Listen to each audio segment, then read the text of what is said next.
नाज़रीन, अब बात कर लेते हैं डेंगू की और आपको बताएं कि सिंध के दूसरे बड़े शहर हैदराबाद में भी डेंगू के मरीजों में दिन ब दिन इजाफा होने लगा। डेंगू मच्छर के खात्मे के लिए स्प्रे भी जारी है। मजीद तफसीलात जानते हैं ब्यूरो चीफ हैदराबाद जहांजेब अली की इस रिपोर्ट में।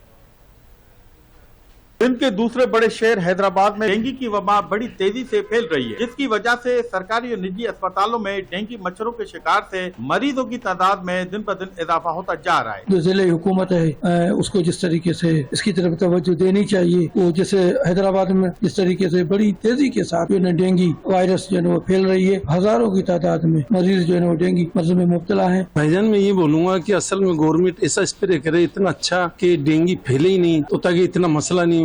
इतना ज्यादा फैल रहा है कि उसको संभालना बहुत मुश्किल है गवर्नमेंट के लिए। जबकि सिविल अस्पताल हैदराबाद के डॉक्टर उनेश कुमार के मुताबिक डेंगू के मरीज 600 से ज्यादा रोजाना की बुनियाद पर आ रहे हैं, जिनका इलाज किया जाता है। मरीज जो आते हैं अगर कॉम्प्लिकेशंस के हिसाब से मतलब जो डेंगू के हिसाब से हो रही हैं, तो हम मतलब क्राइटेरिया बेसिस पे उनको एडमिट करते हैं। यहाँ पे तकरीबन यहाँ पे 600 से ज्यादा मरीज जो है अपना ओपीडी में आते हैं। शहरियों ने मजीद कहा कि हुकूमत और जिले इंतजामिया को चाहिए कि डेंगू मच्छर के खात्मे के लिए स्प्रे के साथ साथ इस वबा के खात्मे के लिए मुस्तकिल हल तलाश करके अवाम की जिंदगी को बचाया जाए। कैमरामैन सलमान दई के साथ Jahanzeb Ali, bureau chief 7 news Hyderabad.